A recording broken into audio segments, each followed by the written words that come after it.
С кашлем знакомы все. Он является одним из первых проявлений острой респираторно-вирусной инфекции или обычной простуды. Кашель может не доставлять особого дискомфорта и быстро пройти, а может быть достаточно мучительным и сильно ухудшить состояние будущей мамы. Как лечить кашель при беременности? От каких привычных методов избавления от кашля при беременности придется отказаться? Кашель– это рефлекторная реакция организма и симптом многих заболеваний. Первоначально функция кашлевой реакции защитная– вывести с мокроты болезнетворные микроорганизмы.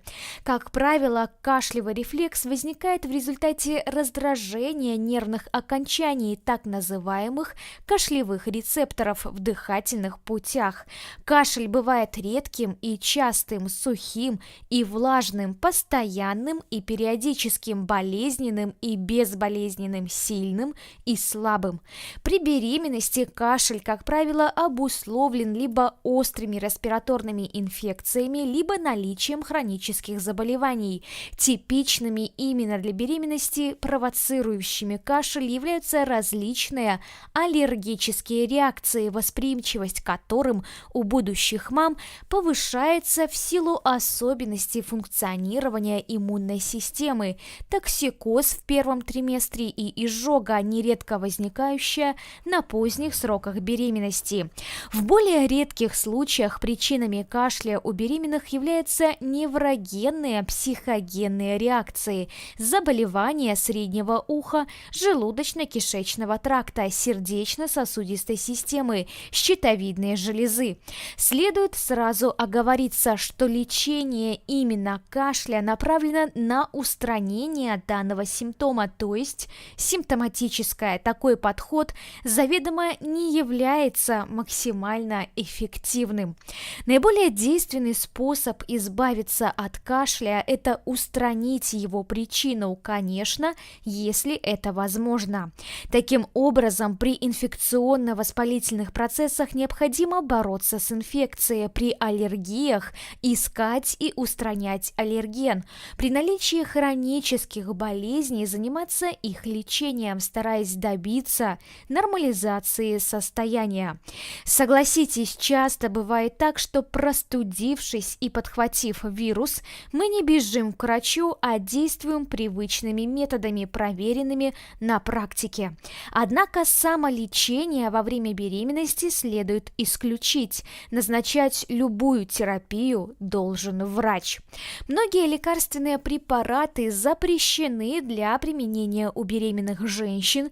Немало медикаментов, которые нельзя принимать совместно из-за высокого риска различных лекарственных осложнений. Причем это относится и к безобидным на первый взгляд фитопрепаратам. К тому же необходимо установить сначала причину кашля, то есть поставить правильный диагноз, от которого будет зависеть лечение. Наиболее уязвимым и опасным является первый триместр беременности, когда на фоне естественного снижения иммунитета происходит формирование всех систем органов ребенка, что накладывает очень строгие ограничения на использование многих лекарственных препаратов в этот период. Во втором и третьем триместре после образования плаценты малыш защищен гораздо лучше, а лекарственных ограничений хоть и много, но они уже не столь строги, как в начале беременности. Таким образом, лечение кашля на разных сроках вынашивания малыша отличается, однако некоторые методы эффективны и безопасны во всех триместрах. При кашле рекомендуется, чтобы воздух в помещении был прохладным и не сухим, влажность 50-70%. Прохладный воздух способствует рефлекторному углублению и урежению дыхания, что делает дыхание более эффективным, а достаточно увлажненный воздух способствует увлажнению слизистых, уменьшению количества вязкой слизи, разжижению мокроты, которая и является одной из причин кашля. Поэтому в отопительный сезон, когда воздух в квартирах очень сухой, не обойтись без проветривания и использования увлажнителей. Кроме того, воздух должен быть чистым, для чего надо регулярно делать влажную уборку и использовать очистители воздуха. Существует мнение, что некоторые привычные нам блюда оказывают положительный эффект при кашле. Например, картофельное пюре, приготовленное с добавлением молока, способствует облегчению кашля.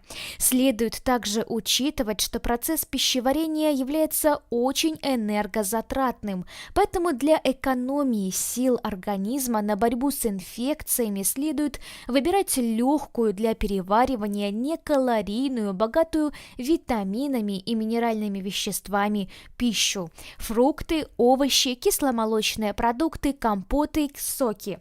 Во избежание дополнительного раздражения слизистых оболочек и провокации кашля желательно исключить из своего меню очень кислую, острую, соленую пищу и, разумеется, продукты, вызывающие аллергические реакции. При кашле при беременности нужно много пить, если нет противопоказаний. Напитки должны быть теплыми, не аллергенными, приятными для вас. Почему это так важно? Дело в том, что такой питьевой режим способствует увлажнению слизистых оболочек, механически смываются болезнетворные агенты и вязкая слизь. Из организма выводятся токсины, образующиеся при инфекционно-воспалительных процессах. Одним из достаточно эффективных и безопасных методов лечения кашля при беременности являются ингаляции. Их можно проводить на любых сроках беременности, как с помощью специальных устройств небулайзеров, так и без особых приспособлений, по старинке, дыша над картошкой, отварами трав, обладающих противовоспалительным действием. Необходимо помнить, что горячим паром можно обжечь верхние дыхательные пути, поэтому и картошке, и травяным отварам следует дать немного остыть и лишь затем приступать к процедуре. При повышенной температуре тела горячие ингаляции запрещены. Возможно применение холодных ингаляций ароматерапии. При сухом кашле рекомендуется использовать ингаляции с липовым цветом, алтеем, при влажном ингаляции с ромашкой, эвкалиптом, травой медуницы первоцвета. Полоскание горла увлажняет слизистые оболочки, удаляет с их поверхности вязкую слизь, болезнетворные микроорганизмы. Для полоскания рекомендуется использовать теплые отвары и настои трав, воду с добавлением соды, растворов антисептиков, оказывающие антибактериальный и антивирусные эффекты. Наиболее часто при кашле, причиной которого являются простудные инфекционно-воспалительные заболевания, используются следующие виды физиотерапевтических процедур: ингаляции, УФО, УВЧ-терапия, электрофорез, массаж грудной клетки. При кашле у беременных наиболее часто используются ингаляции. УВЧ, как и другие процедуры электро- и теплолечения, относительно противопоказаны во время беременности, а при повышенной температуре нельзя проводить вовсе. Постольку техника дренирующего массажа, который способствует выведению из бронхов мокроты, включает вибрации, данная процедура не рекомендована беременным. Электрофорез с магнием достаточно широко используется при угрозе прерывания беременности, однако этот метод, но с другими компонентами, полезен при кашле. В случае влажного кашля применяют хлорид кальция, а при сухом – йодид кальция. УФО обладает мощным бактерицидным действием. Местное применение УФО при инфекционно-воспалительных процессах верхних дыхательных путей у беременных разрешено и может использоваться как вспомогательный метод лечения при кашле. Многие лекарства запрещены к применению у беременных. Еще больше лекарственных препаратов, действие которых у беременных женщин не изучено или изучено недостаточно. Тем не менее, в ряде ситуаций без применения медикаментов не обойтись. обойтись, и только врач может подобрать препарат максимально эффективный и безопасный во время беременности.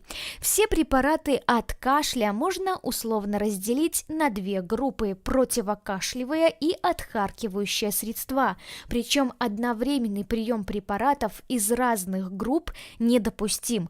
Противокашлевые средства влияют на кашлевые рецепторы или на кашлевой центр. Отхаркивающие препараты, в свою очередь, делятся на три подгруппы. Средства первой из них увеличивают количество слизи. Второй, через раздражение нервных окончаний в желудке, активизируют кашлевые и рвотные центры в головном мозге. И третья подгруппа – муколитики, вещества, разжижающие мокроты и способствующие ее выведению.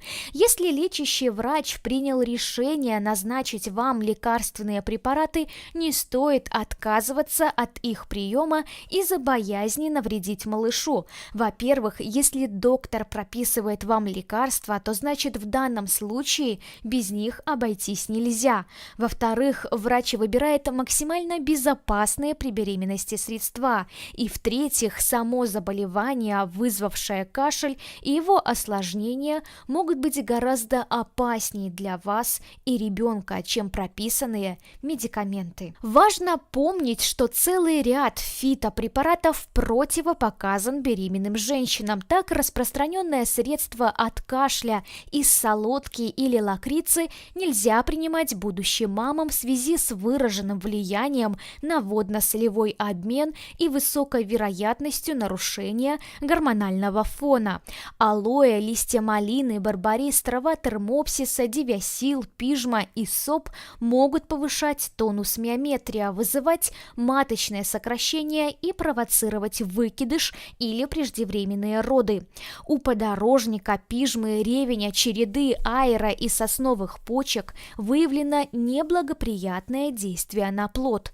Тимьян и шалфей могут спровоцировать маточное кровотечение.